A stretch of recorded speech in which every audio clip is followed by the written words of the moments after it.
अस्सलाम वालेकुम स्टूडेंट्स। आज की इस क्लास में हम जो टॉपिक स्टडी करेंगे the topic is we have moment of a force about a specified axis. That's means कि हम जो मोमेंट फाइंड आउट कर रहे हैं वो किसी स्पेसिफिक एक्सिस के ऊपर उसको फाइंड आउट करेंगे। इसके दो मेथड हैं, one is a scalar analysis, the second one we have a vector analysis. So in a scalar analysis आपको this is the same, we have a wheel over here और यहाँ पे एक spanner लगा हुआ है, this is a spanner we have. और अब हमने यहाँ पे जो नट्स लगे हुए हैं, यहाँ पे these are the nuts we have. तो इसको, इन नट्स को हमने या तो टाइट करना है या इसको अनटाइट करना है ताकि ये व्हील जो है इसको रिप्लेस किया जा सके। So far we are applying the force F on this end of a lever.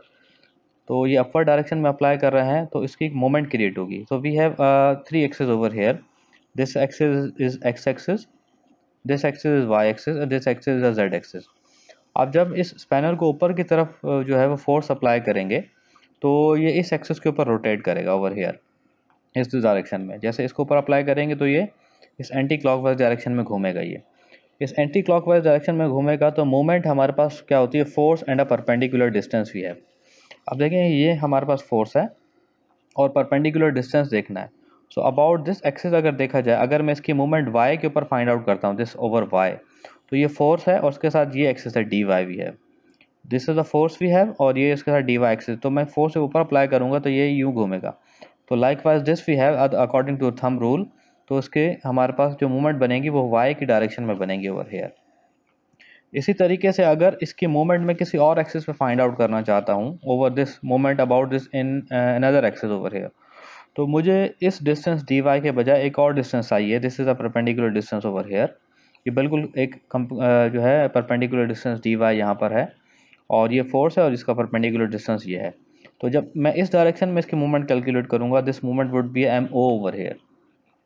तो इसको फाइंड आउट करने के लिए मुझे ये डिस्टेंस फाइंड आउट करना है। सो एक ये कंप्लीट ट्राइंगल नज़र आ रहा है आपको, this is a complete triangle. So let me select a pointer for you और यहाँ पे देखेंगे ये कंप्लीट ट्राइंगल है, this is a complete triangle. So इस ट्राइंगल के अंदर हमारे पास, so we have, this is a perpendicular we have, and this is a base, and this we have a hypotenuse. तो अगर मैं यहाँ पे cos थीटा अप्लाई करूँ और cos theta which is we have a base over hypotenuse. So base मेरे पास क्या है यहाँ पे, so we have a base. देखें यहाँ पे बेस क्या है, दिस इज अ बेस और ये डी वाई हमारे पास क्या है, बेस है। हाइपोटेन्यूज क्या है यहाँ पे, दिस इज अ डी, ये डी हमारे पास यहाँ पे हाइपोटेन्यूज है। सो इसको मैं दोबारा जो है अगर मैं यहाँ पे लिखूँ, so base we have a over here is a D Y और यहाँ पे हाइपोटेन्यूज मेरे पास डी है। तो मैं इसको लिख सकता हूँ, this D is equal to we have, ये यहाँ पे जाके इसके साथ मल्टीप्लाई हो जाएगा। सो ये जो है that would be we have, let me erase first. So इसको मैं इसको यूँ लिख सकता हूँ, so this we have a D Y is equal to we have a D cos theta. So we have a this is we have over here we have, तो D इसके साथ मल्टीप्लाई हो जाएगा, this is a D Y we have. So basically हमारे पास अब ये क्या है, force multiply by a D Y over here, force multiply by D Y और डी वाई के साथ मैं लिख सकता हूँ डी कॉस थीटा। इसको मैं यहाँ पे हूँ डी कॉस थीटा लिख सकता हूँ। तो this is the one way we have. तो मेरे पास अगर मैं डिस्टेंस यहाँ पे डी वाई लेता हूँ तो मेरे पास ये मूवमेंट क्रिएट हो जाएगी, और अगर मैं डी मूवमेंट यहाँ पर डायरेक्टली ये डिस्टेंस फाइंड आउट कर लूँ, खाली डी मुझे मिल जाए, तो अगर खाली मैं डी से मल्टीप्लाई करूँगा दिस डी वी हैव, तो movement about over this axis मुझे मूवमेंट मिल जाएगी। एक तरीके कार तो ये है, और डायरेक्शन हम with the help of a right hand rule find out करेंगे। The second way we have, उसे कहते हैं वेक्टर एनालिसिस। अब देखें सेम फिगर है हमारे पास, अब इसके अंदर सेम फोर्स अप्लाई हो रही है ओवर हेयर, और वेक्टर एनालिसिस में आपको याद होगा कि वेक्टर में मूवमेंट फाइंड आउट करते हैं आर क्रॉस एफ के ज़रिए से, और इसके ऊपर एक मैट्रिक्स क्रिएट करते हैं और मैट्रिक्स के फर्स्ट रो में आता था आई जे एंड के। अब हमने किसी स्पेसिफिक एक्सिस के ऊपर जो है मूवमेंट फाइंड आउट करनी है, जैसे हमने प्रीवियसली स्टडी किया था force along a position vector, same उसी तरीके से ये कॉन्सेप्ट है। अब अगर मैं इस एक्सिस के ऊपर मूवमेंट फाइंड आउट करना चाहता हूँ, तो मुझे अगर इस एक्सिस के ऊपर इसका यूनिट वेक्टर मिल जाए over here, unit vector about this A axis, और मेरे पास ये एफ आर क्रॉस एफ भी अवेलेबल है, और इसका यूनिट वेक्टर जिस एक्सिस का मेरे पास यूनिट वेक्टर है, ये फर्स्ट रो के अंदर जिस एक्सिस का यूनिट वेक्टर मैं यहाँ रखूँगा, then we have a same R cross F. तो हम इसका डॉट प्रोडक्ट लेंगे, dot product of unit vector with R cross F. तो सेम हम इसकी फर्स्ट रो को रिप्लेस कर देंगे। जब इसका सॉल्यूशन लेंगे हमारे पास तो ऑटोमेटिकली हमें उस एक्सिस के ऊपर मोमेंट पता चल जाएगी। This is another projection side भी। अब देखें, अब यहाँ पे एक फोर्स है और ये जो है इसके साथ जो है पोजीशन वेक्टर अप्लाई हो रहा है ओवर हेयर। तो we have R cross F, ये आर क्रॉस एफ हमारे पास यूँ बन जाएगी। अब इसकी मूवमेंट मैं डिफरेंट एक्सिस पे ले सकता हूँ। I can find a movement over hair, इस एक्सिस पे ले सकता हूँ, मैं इस ओ एक्सिस पे ले सकता हूँ, मैं इस ए एक्सिस पे ले सकता हूँ।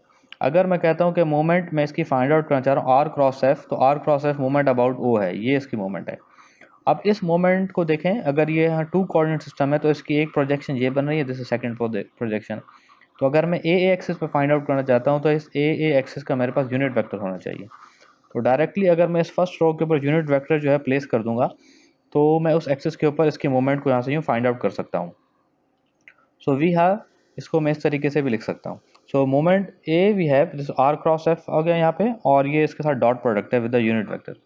तो अब इसके ऊपर हम दो प्रॉब्लम सॉल्व करेंगे, one in on a scalar formulation, second one on a vector formulation. तो उससे आपका कॉन्सेप्ट जो है वो और ज़्यादा क्लियर हो जाएगा। तो हम प्रॉब्लम्स की तरफ चलते हैं अभी। So we have a first problem over here, this is a problem we have, और ये हम जो है इसको स्केलर फार्मूलेशन के ज़रिए हम इसको सॉल्व करेंगे। So scalar formulation says the problem is that we have example number 4.7, और ये सॉल्व एग्जाम्पल है। अब हमने फाइंड आउट करना है क्या है, यहाँ पे एक बॉक्स नज़र आ रहा है, इसके ऊपर मल्टीपल फोर्सेस लग रही हैं। Determine the resultant movement of three forces about the X axis, Y axis and Z axis. यहाँ पे तीनों फोर्सेस, इनका एक नेट इफेक्ट मूवमेंट क्रिएट होगा एक्स के ऊपर, वाई के ऊपर, ये वाई यहाँ पे एक्सिस नज़र आ रहा है आपको, दिस इज जेड एक्सिस, ये जेड एक्सिस नज़र आ रहा है। इन तीनों एक्सिस के ऊपर इनकी मूवमेंट लगेगी, हर फोर्स एक अप्लाई करेगी, तो वो हमने यहाँ पे फाइंड आउट करनी है। तो उसको फाइंड आउट करने के लिए हम क्या करेंगे, so we have a option over here. सबसे पहले तो मैं मूवमेंट को यहाँ पे लिखूँ। So first of all we have a force F. अब देखें एफ का जो परपेंडिकुलर डिस्टेंस है वो देखें किस किस के साथ है। देखें यहाँ से अगर हम यूँ देखते हैं तो सबसे पहले देखें एक्सिस पास आउट कहाँ से हो रहा है, this is a origin of axis, और ये इस बॉक्स के ये जो फ्रंट एज है इस एज के साथ से पास आउट हो रहा है, और इसके सेंटर के ऊपर गिवन है इस बॉक्स की विड्थ 3 फीट है, और इसकी टोटल जो ये वाली लेंथ है ये 4 फीट है, और इसके मिड के अंदर ये एक्सेस पास आउट हो रहा है और इस एज के ऊपर है ये फ्रंट वाली एज पे। तो 2 फीट इस साइड पर है, 2 फीट इस साइड के ऊपर है। तो इसको कैसे सॉल्व करेंगे, सबसे पहले जो है, so let me show you, we have a, सबसे पहले हम लेते हैं मोमेंट अबाउट एक्स, एक्स के ऊपर लेते हैं। देखिए एक्स के ऊपर क्या होना चाहिए, मोमेंट हमारे पास इस डायरेक्शन में होना चाहिए, एंटी क्लॉकवाइज मोमेंट होगी, और उसका थंब हमारे पास साइड पे होना चाहिए। तो सबसे पहले हम F1 को देखते हैं। F1 we have 60 pound force, और ये इस फ्रंट एज के ऊपर है। अब देखिए अगर इस फोर्स को मैं यहाँ से यूँ y के साथ अगर इसको मूव करूँ y की तरफ, तो y के साथ डिस्टेंस का कितना है 2 फीट, इसकी हाइट, बॉक्स की हाइट 2 फीट है। तो इसको मैं यूँ मूव कर सकता हूँ इस डायरेक्शन में। तो ये फोर्स है और ये इसकी मूवमेंट बनेगी इस डायरेक्शन में, यूँ in this direction we have movement over here. तो उसकी मूवमेंट ये बनेगी। So we have over here, यहाँ से इसकी मूवमेंट ये बन रही है इस डायरेक्शन में, we have movement over here, ये इसकी मूवमेंट है। So let me change the colour ताकि आपको थोड़ा सा क्लियर नज़र आ जाए। मूवमेंट इसकी ये बन रही है इस डायरेक्शन में। तो this is the movement we have, ये इसकी मूवमेंट यहाँ से यूँ बन रही है। So we have movement over here. तो इसकी देखें जब यू मूव करेंगे तो थंब की डायरेक्शन किस डायरेक्शन में बनेगी, इस डायरेक्शन में, एक्स डायरेक्शन में। So we have 60 pound force multiply by 2 feet. तो उसकी डायरेक्शन हमने वो सेलेक्ट करनी है फोर्स की जो एक्स डायरेक्शन में हो। So we are finding along the X axis. तो इसकी डायरेक्शन देखें 60 मल्टीप्लाई बाय 2 फीट। वैसे इसको मूव करेंगे तो इसकी डायरेक्शन, थंब डायरेक्शन ये बनेगी, in this direction we have. So thumb की डायरेक्शन जो बनेगी वो मूवमेंट की इस डायरेक्शन में बनेगी, this is the direction of a thumb we have, इस डायरेक्शन में इसकी मूवमेंट बनेगी। तो इस मूवमेंट को हम यूँ लिखेंगे, so we have 60 over here. अब हम चेक करते हैं इसकी मूवमेंट अलॉन्ग वाई एक्सिस है या नहीं है। सो वाई एक्सिस के ऊपर मूवमेंट होने के लिए क्या चाहिए हमें, देखें अब यहाँ पे देखें वाई एक्सिस की मूवमेंट क्रिएट करनी है। तो इस फोर्स के वाई एक्सिस के ऊपर जो है हमने इस F1 की एक्स एक्सिस के अलॉन्ग फाइंड आउट कर दी। अब वाई एक्सिस की हम सेकंड प्रॉब्लम में आके देखते हैं अलॉन्ग द वाई एक्सिस की मूवमेंट है या नहीं है। सो लेट्स सपोज पहले F sum of all the forces in X direction हम फाइंड आउट करते हैं। So we have sum of all the forces, ये जो एम एक्स नज़र आ रहा है आपको, M X is equal to sum of all the forces, sum of all the movements in X direction, ये एक्स डायरेक्शन की मूवमेंट्स हैं। सेम ये वाली जो है ये मूवमेंट्स हमारे पास क्या है, movement about Y is equal to sum of all the movements, we have force multiply by a distance with the D Y. जो भी यहाँ पे y के साथ हमारे साथ बन रहे हैं वो उसको देखेंगे हम। सेम इसी तरीके से एम जेड हमारे पास क्या है, sum of all the moments we have multiply by distance we have, और मूवमेंट z के अलॉन्ग होनी चाहिए, these are the z over here, तो उसके साथ होनी चाहिए ये मूवमेंट्स। सो अब देखें हम सेकंड फोर्स की तरफ आते हैं। अब सेकंड फोर्स ये जो है ये बॉक्स के इस एज के ऊपर अवेलेबल है, पिछली साइड के ऊपर है। तो इस एज के ऊपर जो अवेलेबल है, तो हमें मूवमेंट कहाँ फाइंड आउट करनी है, ओवर दिस, इस साइड के ऊपर। देखें ये इस कॉर्नर पर है और ये मिड के अंदर, so we have a mid over here. सो अब हम जो है, अब देखें इस फोर्स को, देखें फोर्स को, और ये इस बैक साइड के ऊपर है, उसका ये डिस्टेंस अवेलेबल है, ये वाला एक डिस्टेंस ये है, और दूसरा इसके मिड तक का डिस्टेंस है। देखिए मिड तक का डिस्टेंस क्या होगा, यहाँ तक, ये जो सेंटर लाइन जा रही है यहाँ से लेके इस सेंटर लाइन तक का डिस्टेंस कितना है, 2 फीट है। तो ये फोर्स है और ये डिस्टेंस का बनेगा। तो मैं इसको लिख सकता हूँ, we have this force over here, ये फोर्स है हमारे पास, और मैं इसको यहाँ से लिख सकता हूँ कि दिस फोर्स है, और ये देखें इस डायरेक्शन के अंदर जाएगी, किस डायरेक्शन में, इस डिस्टेंस तक। तो ये मेरे पास डिस्टेंस यहाँ से लेके यहाँ तक का डिस्टेंस है, which is a 2 feet distance. So जैसे इन दिस डायरेक्शन, तो ये फोर्स है और इस मिड तक जाने के लिए यहाँ से लेके यहाँ तक इसको यूँ ट्रैवल करना पड़ेगा, तो इसकी डायरेक्शन बनेगी इस डायरेक्शन में। So direction would be in this direction, we है ये इसकी डायरेक्शन बनेगी मूवमेंट की ओवर हेयर, F2 की मूवमेंट की। तो दिस इज F2 मूवमेंट। अब ये 50 multiply by we have a 2 feet over here. अब देखें यहाँ पे 50 मल्टीप्लाई बाय 2 फीट, यहाँ पे इसकी मूवमेंट बन रही है इस F2 की। तो मूवमेंट अलॉन्ग किसके बन रही है, मूवमेंट अलॉन्ग जो है अलॉन्ग एक्स एक्सिस बन रही है। सेम अब हम थर्ड फोर्स को देखते हैं, तो थर्ड फोर्स की मूवमेंट अलॉन्ग एक्स एक्सिस बनेगी नहीं, क्योंकि वो फोर्स जो है वो पैरेलल टू एक्स एक्सिस है। एक्स एक्सिस भी इस डायरेक्शन में है, ये भी इस डायरेक्शन में, दोनों फोर्सेस हमारे साथ जो है पैरेलल हैं। जब पैरेलल है तो उसकी मूवमेंट किसी और डायरेक्शन में थंब बनेगी। वो अब मैं आपको दूसरी, जब sum of all the movements Y और जेड स्टडी करेंगे, मैं उसके मैं आपको दिखाता हूँ। देखिए मैं किसी तरीके से भी इसको अगर मूव करता हूँ, देखिए ये फोर्स है और ये डिस्टेंस यहाँ तक का डिस्टेंस ओ है, तो इसको मैं यहाँ से अगर यूँ मूव करूँ इस डायरेक्शन में, ये वाली यूँ, तो ये फोर्स है और ये यूँ डायरेक्शन है, तो इसकी मोमेंट बनेगी अपवर्ड डायरेक्शन में, जेड, इस डायरेक्शन में। अगर मैं इसको यूँ मूव करूँ, इसको यहाँ पे लाने की कोशिश करूँ, अगर इसको मैं नीचे लेके जाता हूँ यहाँ से यूँ, तो इसकी मूवमेंट बन जाएगी अलॉन्ग वाई। तो किसी सूरत में भी इसकी मूवमेंट जो है वो अलॉन्ग जो है एक्स एक्सिस नहीं बन रही, क्योंकि दोनों फोर्सेस पैरेलल हैं ये। तो अब हम इसको सम कर लेंगे, ये मूवमेंट हमारे पास आ गई 60 multiply by 20 and way 50 multiply bye, और दोनों की डायरेक्शन देखें सेम है, तो ऑल पॉजिटिव है, और ये हमारे पास हो गई 220 pounds feet we have. Same इसी तरीके से अगर हम अब हम देखते हैं सबके movement along the Y axis find out करने की कोशिश करते हैं। सो वाई एक्सिस पे कैसे बनेगी, अब देखें, अब ये डिस्टेंस हमारे पास, इसकी थंब की डायरेक्शन वाई के साथ होनी चाहिए। अब देखें ये F1 और वाई आपस में पैरेलल हैं, तो किसी भी सूरत में ये दोनों फोर्सेज जब पैरेलल हो जाएंगी, फोर्स जिस एक्सिस के पैरेलल होगी वहाँ पे उस एक्सिस के ऊपर थंब की डायरेक्शन उस डायरेक्शन में कभी भी नहीं बनेगी, तो यहाँ पे इसकी डायरेक्शन कोई और डायरेक्शन होगी, तो ये जीरो हो जाएगी। So far we have F1 force along the Y, हमारे पास क्या है, जीरो है। अब हम चेक करते हैं अलॉन्ग द वाई एक्सिस, ये एक्स एक्सिस ये हमारे पास जो है वाई एक्सिस के साथ जो होगी जीरो ही है। अब हम इसको चेक करते हैं किसी और एक्सिस के साथ, ये मूवमेंट की जो वाई हमें यहाँ से इसके साथ मिल रहा हो, तो F1 तो ये पैरेलल हो गई, ये जीरो हो गई। अब हम F2 को देखते हैं। सो F2 को देखें अगर यहाँ पे, तो ये F2 है, और इसका डिस्टेंस हमें कहाँ तक डिस्टेंस चाहिए, वाई तक का डिस्टेंस चाहिए, तो इस कॉर्नर में, और वाई कहाँ है, इस एज के साथ है, देखें सेंटर के ऊपर है, पर सेंटर जो है ये सेंटर फ्रंट साइड के ऊपर है, इस बॉक्स के इस साइड के ऊपर है, तो ये front side of the box है, ये back side of the box है। तो first side of the box के ऊपर जो है हमें आने के लिए, यहाँ तक आने के लिए जो मूवमेंट क्रिएट करनी है, ताकि हमारे पास वाई के ऊपर इस F2 की मूवमेंट हमें मिल जाए, तो हमें कहाँ तक आना पड़ेगा, इस वाई एक्सिस के लिए यहाँ तक आना पड़ेगा, तो ये मूवमेंट इस डायरेक्शन में जाके बनेगी। सो इसकी मूवमेंट बनेगी, ये फोर्स है हमारे पास, और ये मूवमेंट इस डायरेक्शन बनेगी यूँ। सो ये मूवमेंट इस डायरेक्शन बनेगी, तो ऑटोमेटिकली इसका जो थंब वेक्टर बनेगा वो पैरेलल टू वाई बन जाएगा इस डायरेक्शन में। This would be a thumb is parallel to a Y we have. तो यहाँ पे देखें ये पैरेलल टू वाई बना है, तो ये डायरेक्शन क्या है, दिस डायरेक्शन वी हैव बिल्कुल इसी डायरेक्शन में बन रहा है। सो वी है 50 मल्टीप्लाई बाय, इसको हम यूँ करें तो इसको जब हम यूँ घुमाएंगे, ये हमारे पास क्लॉकवाइज डायरेक्शन बन गई। So this is a clockwise direction, और क्लॉकवाइज डायरेक्शन को जब हम यहाँ पे लिखेंगे, so we have a this direction, तो जब आप इस डायरेक्शन में अपने हैंड को सेट करें, तो इसकी डायरेक्शन बनेगी अपोजिट डायरेक्शन में। So we have a opposite direction over here in this, तो ये हमारे पास अपोजिट डायरेक्शन किसके है, y के अपोजिट डायरेक्शन ये अवेलेबल है, this is opposite to y we have. So we have a 50 multiply by, अब देखें डिस्टेंस कितना है, ये वाला डिस्टेंस, ये एज हमारे पास है 3 फीट के बराबर।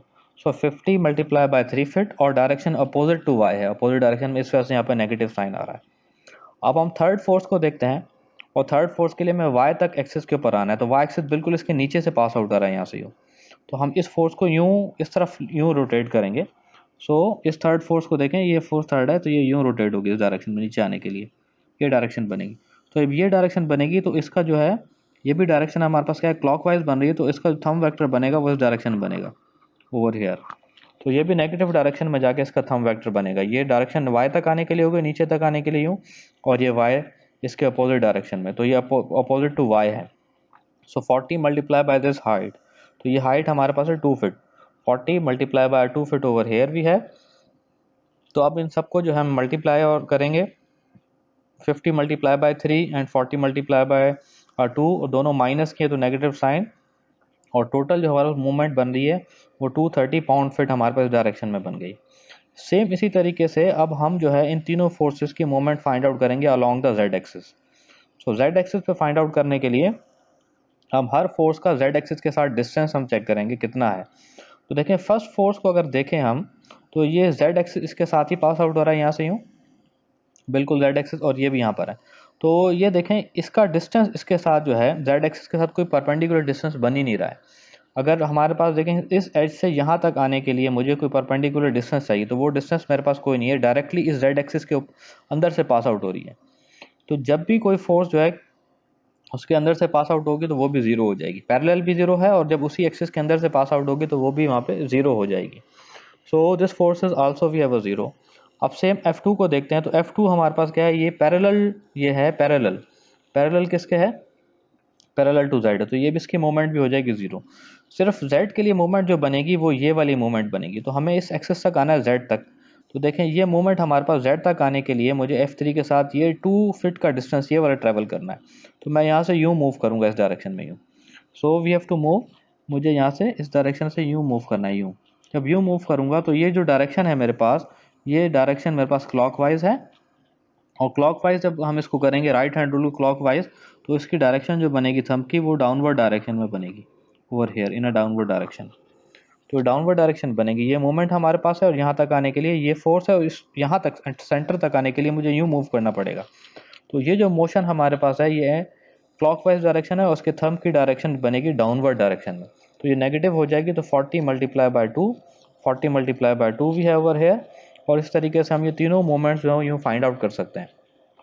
सो we have this moment is we have, जैसे मैंने पहले लिखा था, तो ये एम एक्स हमारे पास क्या है, एम एक्स है हमारे पास सम ऑफ ऑल दी मोमेंट्स है एफ डी, और लॉन्ग जो है वो एक्स एक्सिस है। इसी तरीके से एम वाई हमारे पास जो था, एम वाई हमारे पास था, M Y is equal to sum of all the moments F D, और वो अलॉन्ग द वाई एक्सिस हमने फाइंड आउट कर रहे हैं। सेम इस तरीके से एम जेड हमारे पास क्या है, sum of all the moments F D हो गया, और वो अलॉन्ग द जेड एक्सिस हम यहाँ से फाइंड आउट कर रहे हैं।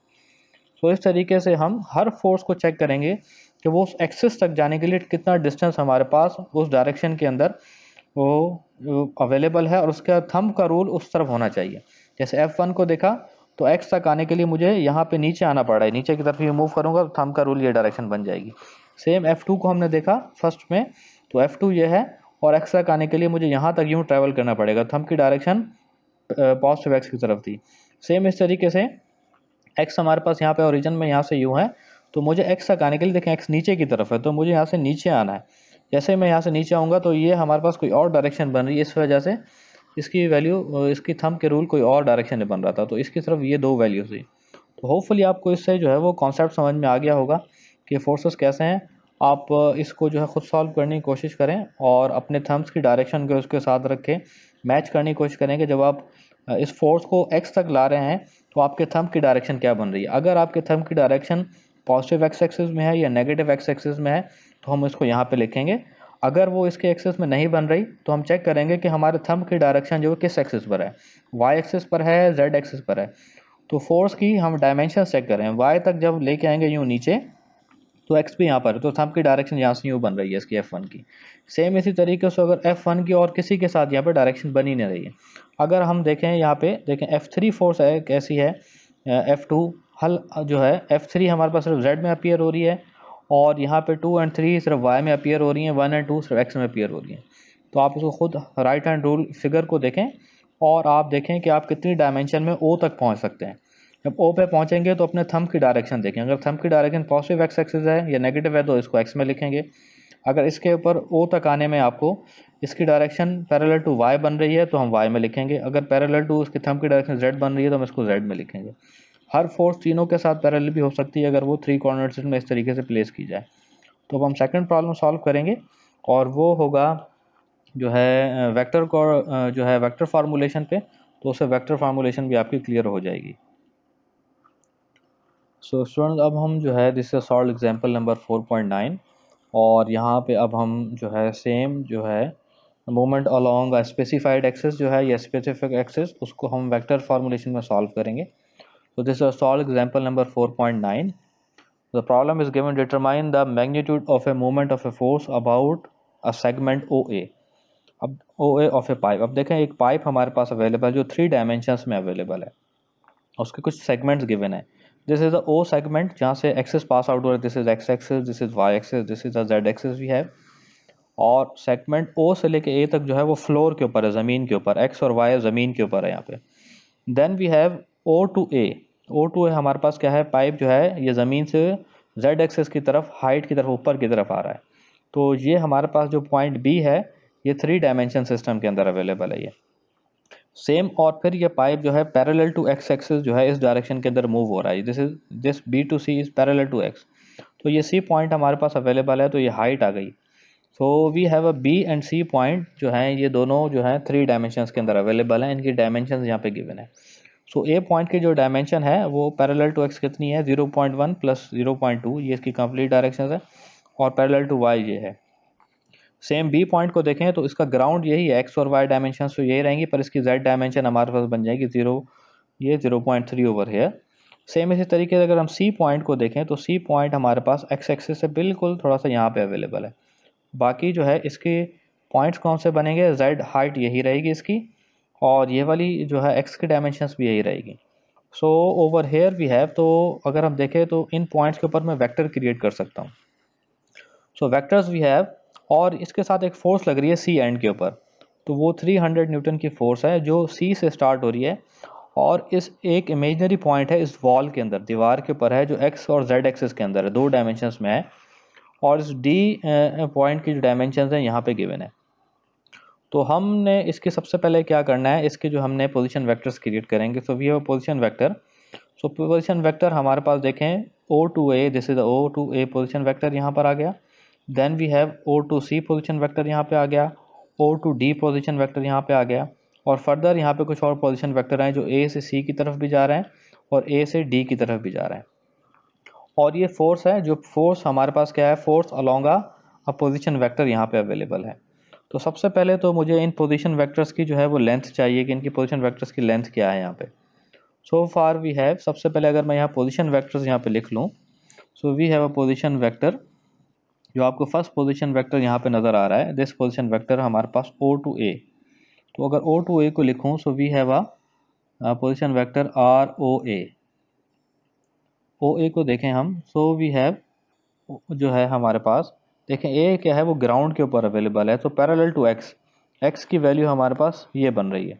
सो which is a 0.3 over here, जो पॉजिटिव है। सो ये हो गया 0.3 आई वी है। सेम हमारे पास पैरेलल टू वाई देखें, 0.4 ये हो गया। So plus we have 0.4 J we have, और आउटसाइड इसका यूनिट आ गया। ठीक है, ये एक सेगमेंट बन गया यहाँ से यूँ। तो ये सेगमेंट इस बार ज़रूरी है कि हमने इस ओ ए के अलॉन्ग जो है मोमेंट फाइंड आउट करनी है। तो जब मोमेंट फाइंड आउट करनी है तो मैंने आपको बताया इसके अलॉन्ग हमारे पास पोजीशन वेक्टर होना चाहिए। तो पोजीशन वेक्टर क्या चाहिए मुझे, so we need a position vector U O A. तो उसके लिए क्या करेंगे हम, 0.3 I and plus we have 0.4 J over here, और यहाँ पे हम इसको स्क्वायर करेंगे, इसका नीचे मैग्नीट्यूड फाइंड आउट करेंगे यहाँ पे। सो ये स्क्वायर हो गया, 0.4 हमारे पास स्क्वायर हो गया।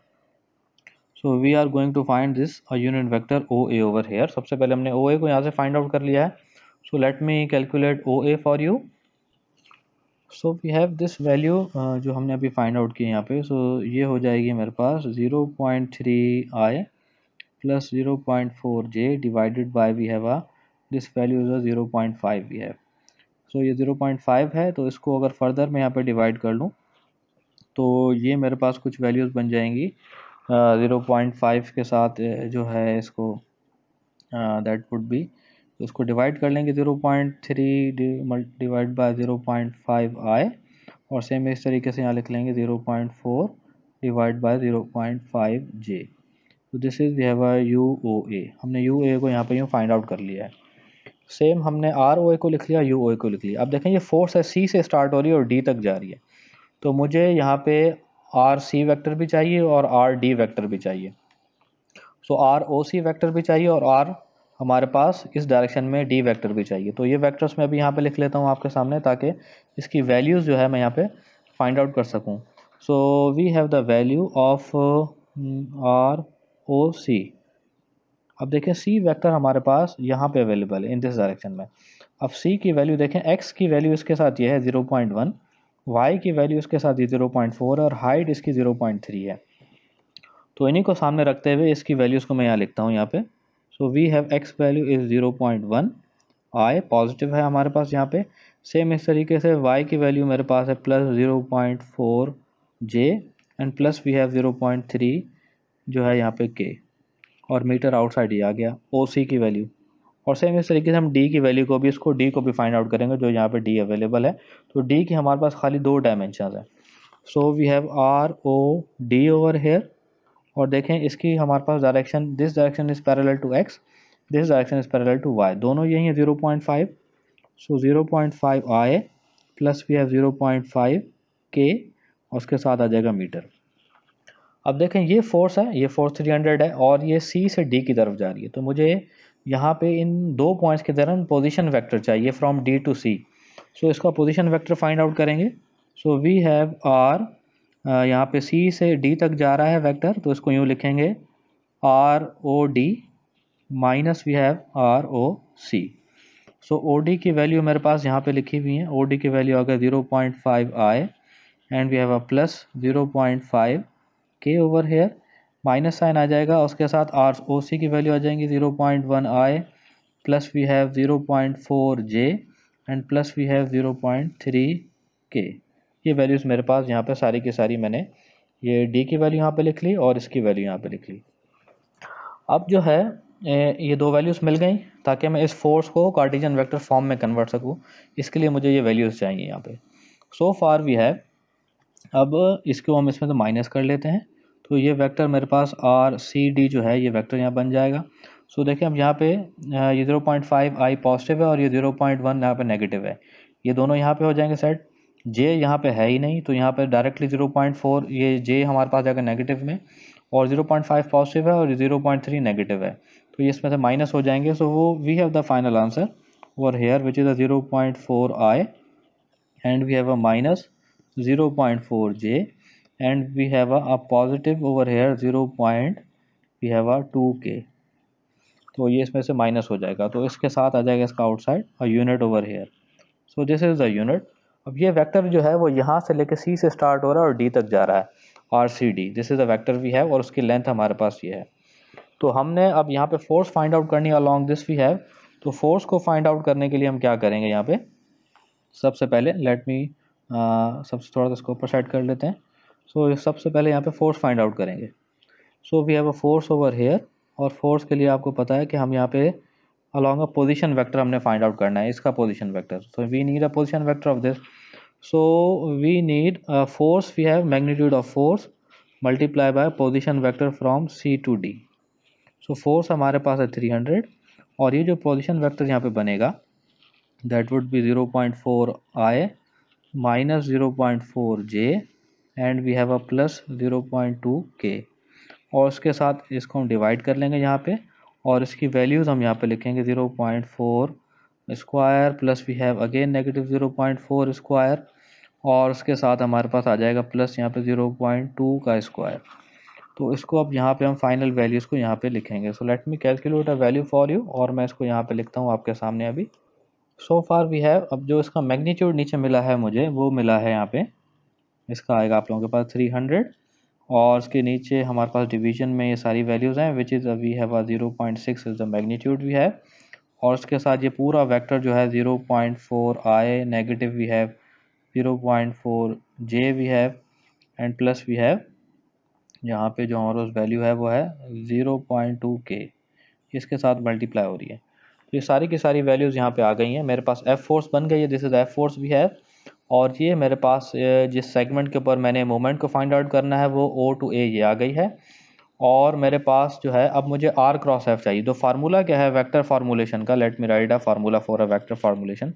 सबसे पहले तो जो है ना जो है इसको मैं कॉपी पेस्ट कर लेता हूँ इस फिगर को नीचे की तरफ। So we have this figure over here. और जो हमारे पास मोमेंट अबाउट बनेगी, moment about we have moment about O to A, उसका फार्मूला क्या है? So unit vector O to A उसके साथ डॉट प्रोडक्ट होगी of R cross we have a F over here. अब हमारे पास R कौन सा होना चाहिए? R cross F। तो ये F है और उसके साथ R देखें बहुत सारे अवेलेबल है। So I can take O to C as a R, यहाँ से ये ले सकता हूँ क्योंकि ये इस कॉर्नर के ऊपर अटैच है। और अगर मैं इसके हेड को अटैच करके D तक ले जाऊँ तो O to D मैं यहाँ पे ले सकता हूँ, यहाँ तक ले सकता हूँ क्योंकि ये फोर्स एक्सटेंड होके, ये फोर्स बिल्कुल एक्सटेंड होके यहाँ से लेके यहाँ तक जा सकती है। सो ये फोर्स यहाँ तक जा सकती है। तो एक वेक्टर OD है, मैं यहाँ पे ले सकता हूँ इसको। या मैं यहाँ से इस हेड के साथ मेरे पास O to D vector A to D है, ये भी ले सकता हूँ। या मेरे पास वेक्टर A to C है, मैं ये ले सकता हूँ। तो वी हैव मल्टीपल चॉइसेस।